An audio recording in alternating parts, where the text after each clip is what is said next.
Hi, welcome to the latest episode of Willows Beyond the Gym. My name's Troy Morgan, and I'm lucky enough to be joined today by Fraser Tennent. Fraser, That's welcome, mate. Troy. Thanks so Yeah, much for thank your you very time much. this So good being morning. here. Yeah. But within Willows Beyond the Gym, we really look at people's stories, how their everyday looks, and lessons that we can learn from each other's stories, where we can help motivate, educate, and inspire people. And I came across your story, and it really interested me and also inspired me with what you're doing. So tell me a little bit about yourself to start with. Thanks, Troy. So I grew up here in Toowoomba. We actually were over at Toowoomba Grammar for when I was going through school there. Graduated 2020 for that one there. Just in general, from a life perspective here, I'm currently studying at uni. I'm doing both computer and electrical engineering down at QUT there. Yep. Minoring in a bit of finance as well, just to make it a little, spice it up a little Just bit to add a there. little bit in Yeah, there. yeah, just on top. It's always good. So we're doing that currently. Just in terms of like gym, for instance, I've always had gym a part of my life, very big part of my life in terms of just keeping some sort of routine, some sort Yeah. of semblance with everything that's been going on. So I was at Willows back in 2019, just before like all the COVID happened. I remember we had all the shutdowns and We everything. did have the I shutdowns. still get the Willows emails. Yeah, So awesome. we Love to love hear it that. there. So currently going through uni. And then so pretty well between now, now and also graduating, I've had a little bit going on, You obviously. have. I think Yep. we can just Yeah, sort of go that's from great. there, I guess. Yeah, so you have had a lot going on, and probably let's talk a little bit about one of the biggest challenges you've faced. You're a young man, as you said, you graduated from grammar. You had your whole plan, I guess, of Yeah. where you were going to go next, and then you did hit a fairly big life hurdle. Let's talk a little bit about that. Yeah, for sure. So as I said, graduated 2020 there. So coming out of 2020, naturally when you're young, you're kind of still in that phase of like not too sure what you're going to be doing. So coming into 2021, so the first year out, I decided, hey, 6-month gap year. I had a small stint over at uni SQ here, Yep. like University of Queensland, Southern Queensland. It changes its Which name a bit. every year has changed. So that was all right. I was only there for 3 weeks. So Yeah. got to be honest, not the best. So I did that for about 3 weeks there. Decided, hey, we'll have sort of a semi half gap year while I figure things out. At the time, I was doing a bit of roofing, so just Yep. manual labor work. Love it down at Springfield, down at Brisbane there. Yep. They've just had all their hail and stuff like that, so that's good Plenty fun of there. work was there. Plenty of work, yeah. Playing around with solar panels, glass everywhere. It was good fun there. And it would have been towards the end of that, I found actually, thank goodness I went to gym all this time because I was very fit at the time. Found just a random sort of lump in my abdomen. So I went to my doctor and was like, hey, is this something to be worried about? And she was definitely concerned at the time. She was like, okay, we'll go get that biopsied. We'll see how that's going, essentially. So I had that biopsied, and initially they were like, hey, desmoid tumor, that's completely benign there. So like in terms of, just the thought of that on your mind, you're kind of like, oh, okay, that's a little bit of stress. Go on there. So coming into the back end of that year, I jumped into engineering. So I decided, hey, going back to uni, I was always supposed to do engineering, something to do with just designing stuff and just building, essentially. It's always what I've enjoyed. Yeah. So I decided, hey, we'll kick it off with engineering again. And I did 6 months of engineering for that first semester. Just getting back into the flow of studying again. It's always fun. So that was actually very successful for me, I guess, on paper. So, did well, came out of that year doing pretty well. I was chatting to a surgeon at the time just because, with that desmoid tumor, yes, it was benign. They were just sort of monitoring it, just being like, hey, if it gets any bigger, like it will start naturally causing problems, like sort of seizing up your muscles a little bit and just getting in the way, essentially. So the bigger it gets, the more they're going to cut out, essentially. So I got to the start of that would mean 2022. I started my second semester of that engineering course.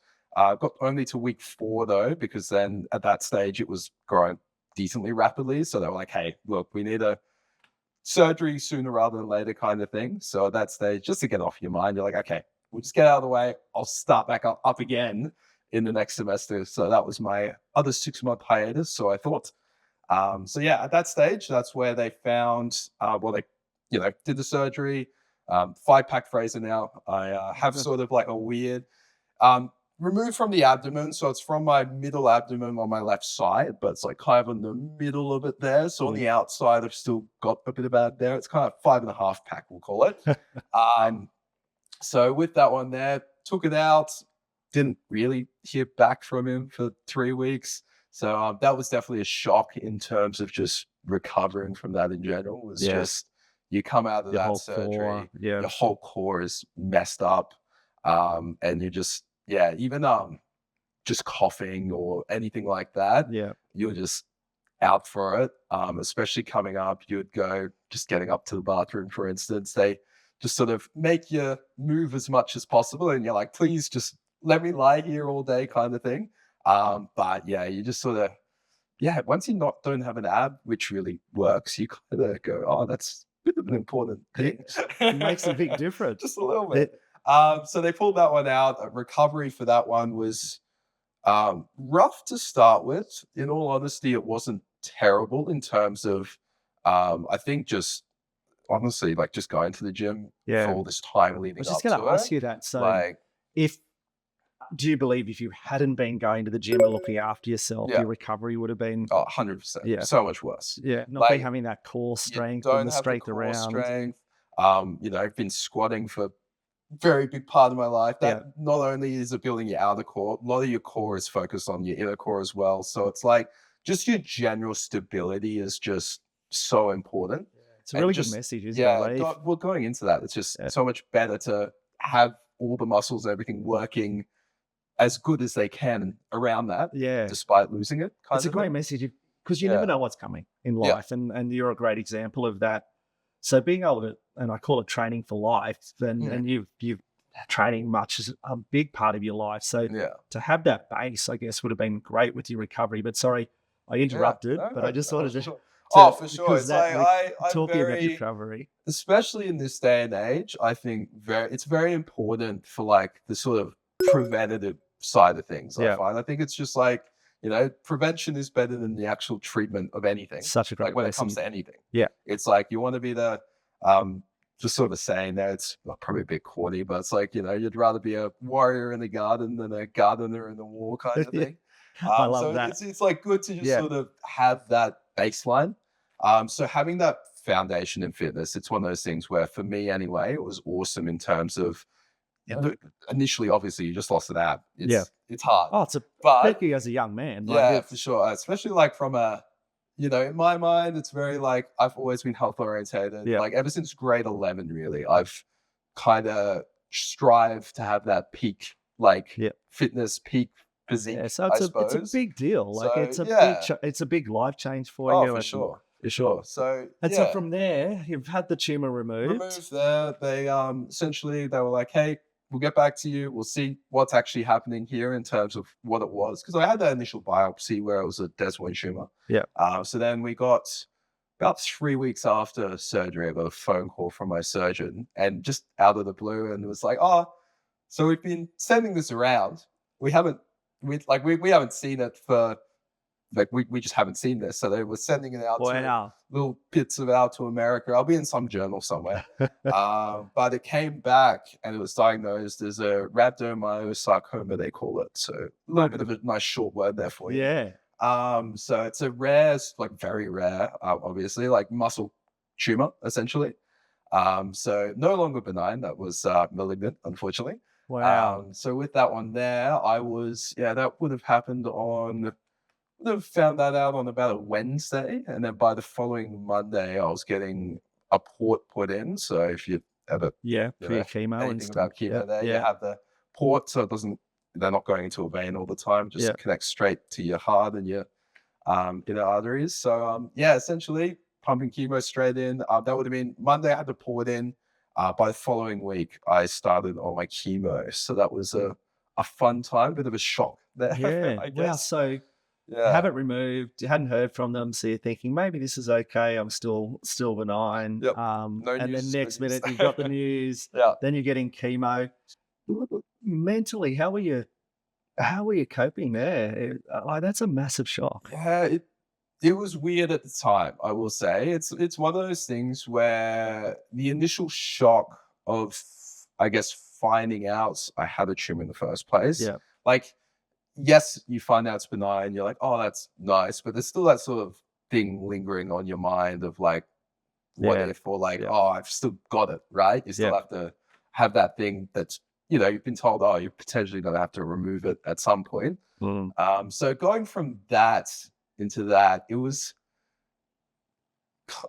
I guess I wasn't surprised at the time. It was definitely a shock, yeah, but it was very much a um, I think just naturally with a lot of things with me in terms of life in general. It's like I guess you kind of step back and you kind of go, okay, this is the new thing I need to adapt to, and you kind of go, okay, this is it. This is just you need to do it. It's not yeah, like I can't not get around it kind of yeah, thing. So if anything, it's probably not, I guess, at the time thinking back on it, probably wasn't the healthiest mindset, but it's very easy to sort of, I guess, disassociate. You yeah. kind of step back and go, hey, What's next? this what's next? We just get through it kind of thing. And a lot of like even at the time I found that a lot of people were more concerned, I felt, than I was, Yeah, if that makes sense. yeah. It That's was a really very interesting. weird feeling Yeah, because yeah, you especially after the surgery, you're kind of already in that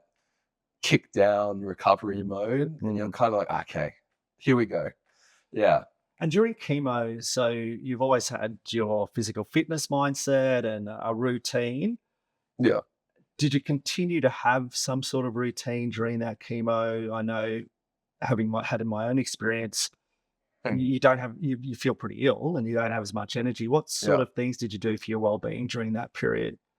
I think the best thing that I did, in terms of just getting through it in general, because at the end of the day, you go into sort of that day by day mindset in Yeah. terms of like, look, you kind of throw out all your, oh, I'm gonna do this at uni, I'm gonna have this stage of my life kind of thing. You just need to sort of get that day by day mindset, and then you kind of, for me anyway, what helped the best was ignoring it, Yeah. if that makes sense. Yeah. I kind of approached it from a standpoint of like, hey, you need to have it. The easiest thing for me to get through it was, hey, you just still go see your friends, you still go to the gym, you just keep doing as much as I could Yep. until it got to the point where you couldn't, I guess. Yeah. And like, even when you couldn't do all the big stuff, that's when you started going, okay, well, jump back to the fundamentals. Like for me, for my chemo stint, it was pretty intense in terms of it was 3 days. Essentially, I'm at the hospital. Yeah. You'd have one day where it would just be the massive hit where you get all your chemo done. And then they need to turn around, you stay at a hotel for a night. Then they give you a bag. It's called like Mesna. Yep. So that's like essentially protects your inner organs, inner workings Mm. from the poison they've just pumped into you. Yeah. So then that was on a constant drip. Essentially, you had this little backpack where just pumping into you for 24 hours there, essentially, until it was coming on Monday, off by Wednesday, and essentially. And initially, it was, as I said, like you kind of just go back to that day by day. You just push into it. You just keep doing what you've been doing, and you could do that initially, but it would have been about a month into it, I'd say, where it really starts, completely wrecking you in Yeah. terms of your energy. As I said, I try to keep up with it. I remember it was it would have been my 20th, something 20th? Yeah, 20th birthday it would have been. I had a Top Golf, and I remember because, I was like, oh, I'll just get all my mates around. Yeah. It was a great time, really good. Also, having good mates where um, people that treated me differently at the time annoyed me. Yeah. I really enjoyed it where you have your mates come out to your birthday or whatever, and they you joke about it, you kind of talk Yep. shit, if you don't mind my Yeah. French. No, no. So I found that that's the best way in terms of like keeping connections. I just found that all the mates I enjoyed hanging out with were the ones that you could actually have a joke and Yeah. like you wouldn't really take some time and Mm. make fun of it rather than think about it. So I remember that Top Golf game. I was literally playing Top Golf with all my mates there and pulling chunks of hair from my head at the time, and you're kind of going like, oh, like This is real. this is real. You're Yeah. like kind of Wow. having a laugh about it, but it did sort of like, oh, Yeah. yeah, you kind of go, oh, this is Mhm. happening now, because it really was like that first 3 weeks it was all right, and I really kept up with that routine. Yeah. And then that sort of month into it, it's kind of like everything at once, Yeah. and that's where it really kicked it up. So yeah, you'd wake up in the morning, you'd have like a nest of hair. My partner at the time would wake up and yeah, literally you wake up in a bird's nest of just your hair. Yeah. And you try hold on to it, but it's like no, like It's just get gone. rid of it, Yeah. essentially. Wow, So what a yeah, it journey. was a So very interesting time, I'll yeah, say. Yeah. what is great though, and if us taking a step back, having a look at something that's happened in your life, and this is a great lesson for everybody, that you had really strong habits and routines before you hit that roadblock, Mm. which then makes it not easier to cope with, but you have those habits and routines to fall back on for your resilience. But also, it sounds like you had really strong social connection, Mm. strong family, strong mates. So you had those habits, routines, you had your physical habits and routines, strong social connection. It really is a really important lesson that our resilience bank builds up with those types of things, your physical habits, your social connections, and it's an important lesson for everybody to hear, because it's hard to put those habits and routines in place when something bad does happen in your life. Would you Yeah. agree? Yeah. And just maintain it. Like Yeah, that's the thing. It's like once those something anchors. happens, you Yeah, kind of go, oh, now it's time to, I can afford to stop doing one thing or yeah. the other kind of thing. And it sounds It's like you easy to do adjusted that. those things as you Yeah. went, depending on your energy Yeah, levels. for sure. For It's sure. it's a really strong message around how important habits and routines are. Now that you've moved through that process, and obviously you'd have to be Mm. checked, I'd assume Yeah, every every 6 six months. months on Yeah. that. Yep. Yep. What lessons off the back of that for your own habits and routines? What sort of things did you learn during that process? Yeah, I think especially during that process, I'd say like from it's good to have balance. Yeah. I find. I think that's the thing that I try and push for mostly these days is a case of obviously the physical routine has always been a big part of my life. Like Yeah. even when I was on chemo, I was training on chemo kind of thing, Yeah. which if anyone that God forbid someone has to experience that, it's a really weird feeling. Yeah. But yeah, so you do that physical component of your life. And I just hold think there for a second. The research does show if you can continue that exercise during the chemo, so you've done everything right along. Mm. Obviously, you have to adjust your intensity, etc. But Yeah, yeah. exercise is a big part of that Yeah, recovery, isn't it? yeah. I never speak like I never want to speak to my doctor because I never everything he told me not to do. So we won't go there. Yeah, But we won't go there. I will say I did actually end up putting on weight when I was on chemo, Yep. which was at one stage my doctor was like, oh, once you sort of get 10% extra of this weight, you're gonna have to go up on your chemo dosage. Yeah. So that was a fun time. And my roommate at the time, we were very competitive, Yeah. and he was quite annoyed that I guess his chance to catch up You didn't let him didn't So really that happen. competitive edge kicked in Yeah. more than the That chemo. helps. That helps. So yeah, so we essentially, I think it's just for me since then, it's just being able to have balance. So Yeah. when you're on chemo, I think the big thing for me actually was the physical component was obviously you're tired, but I could still go and do that. I can still Yeah. have that routine. Yeah. I think it's just getting back into the routine of having, the mental side of things. It's Yeah. like working on not only your mindset and how you're thinking and what you want, but it's also just getting back into just the discipline of doing the reps of study, doing the reps of just getting on top of what you want to do again. Essentially, it's about having a mental, physical sort of combination that is good to have. But then also on top of that, now I'm trying to fit in the social life and fit in, Yeah. seeing friends and everything like that, where it's all equally as important. Whereas when you are in that day by day mindset, when you are on chemo, you go, okay, I'll focus solely on maybe one or two components. And then it's just, I guess, a bit of a shock coming back out of that and then having to focus on everything again. Yeah. So I think I've been working a lot on just getting that combination back on track, essentially, getting a Yeah. healthy combo of everything. Because, at the end of the day, you don't want to be the person who spends their whole life studying and has no social life and has no physical life kind of thing. You just want a bit of everything. It's a Yeah. good, That's I a guess, thing to have. Yeah.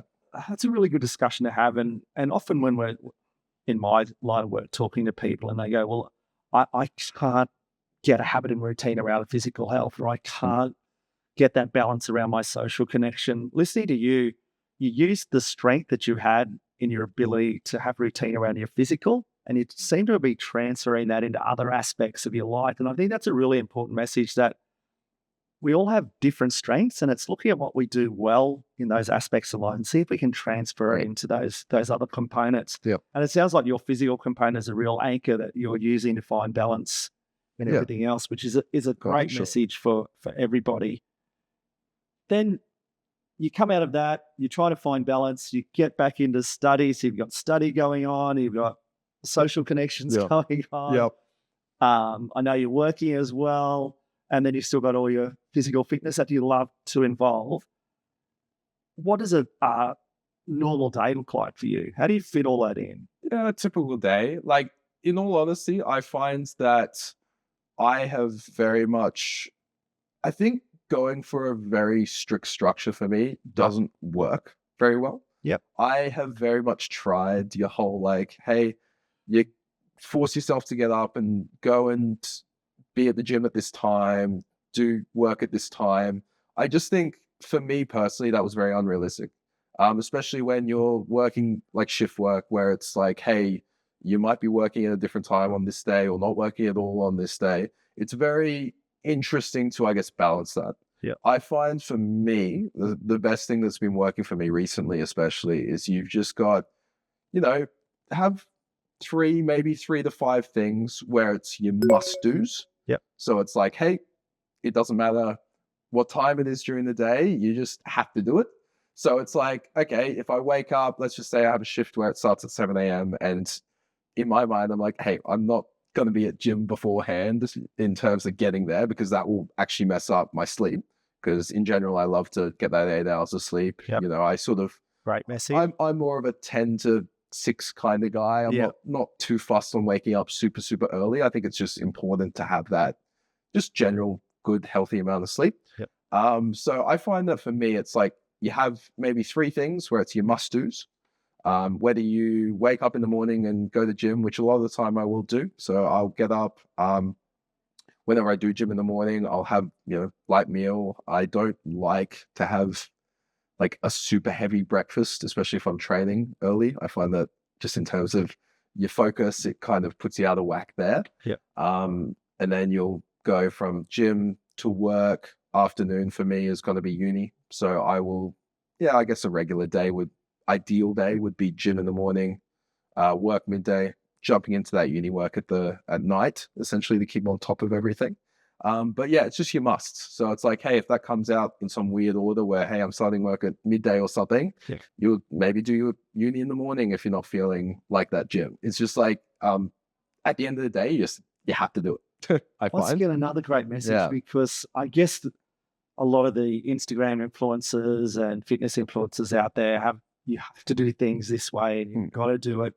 Whereas you're going, I found what works best for me. I have my musts and I fit those into the day.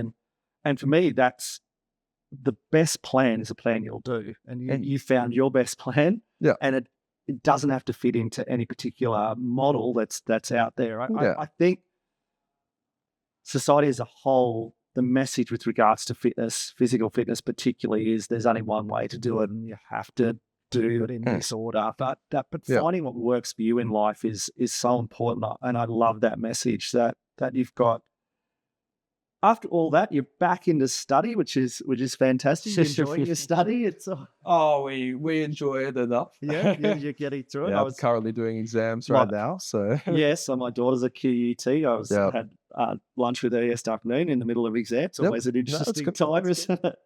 Yep. Mate, I've loved having a chat with you. I'd actually like to do a follow up with you to see how things are going and also to chat more about um, how you find as a young person. I think one of the biggest challenges is you've got so many opportunities out there at the moment. How are you finding navigating that with the new world of AI, your different studies? How as a young person, how does the world feel at the moment? It's a big question. It's a big question Yeah. actually. I think it it's a lot of I try to be optimistic about it. Yeah. I will say from a young person's perspective, especially like looking at especially how Australia has been going recently in Yeah. terms of like just the direction of I guess the economy and how things are panning out. Yeah. You can always look down the route of a bit concerning in terms of, hey, you look at all this AI going on, it's going to replace a lot of those, especially like positions that you would want to go for when you're starting out early in a Yeah. career. Like, if I'm very invested in that sphere, I'm in software engineering, for instance, Yeah. a lot of my work could be done with AI. I know if you're looking to go into like a law degree, for instance, if you're looking to just be an entry level law clerk, for instance, that is entirely could just be done by AI kind of thing. Yeah. So I guess you could look at it in terms of I worry that things might get a bit top heavy in terms of hey, there's all these professionals who are already in their spots. Um, Beneath them, what's the point? Kind of thing. So I think as an Australian standpoint, as like a business standpoint, a lot of people need to move towards models of just wanting to train people up again. Yeah. Whereas I think in the short term, anyway, it's got to be a push for getting rid of that. Yeah. So I think it's like, hey, you can look at it like that. Me personally, I'm very optimistic about it in terms of at the end of the day, it's like, hey, it makes you more productive. Studying right now, for example, you're just instead of having to find all the information and you spend so much time finding what you want to study, it's just all there set out for you and you can just go straight into memorizing it. So Yeah. from an efficiency standpoint, hey, it's great there.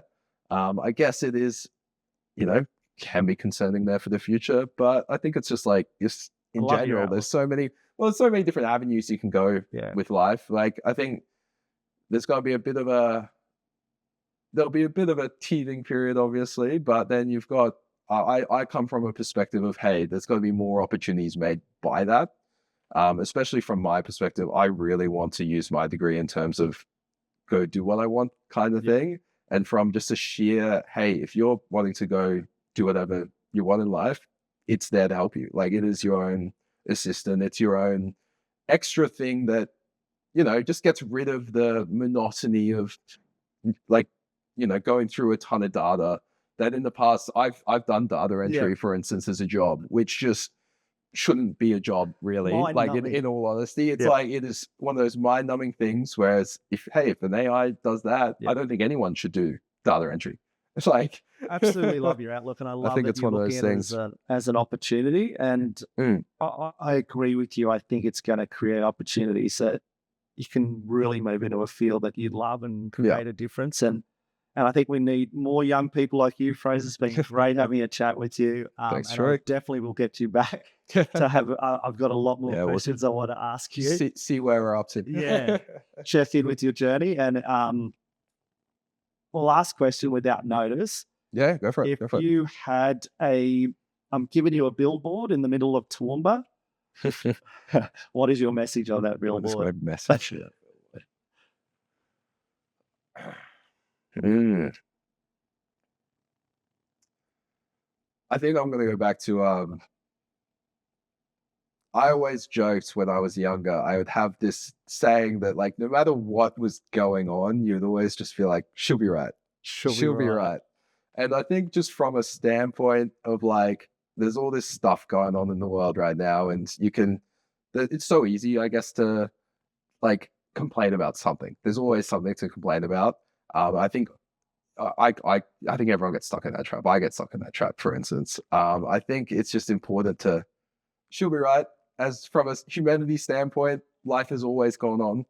I think, yeah, just she'll be right. I love I that think. message, Fraser. Thanks so much No for your worries, mate. time, Sure. mate. No Love the worries. chat. Thanks, everybody. That's our latest episode of Will Eyes Be on the Gym. We'll see you next time.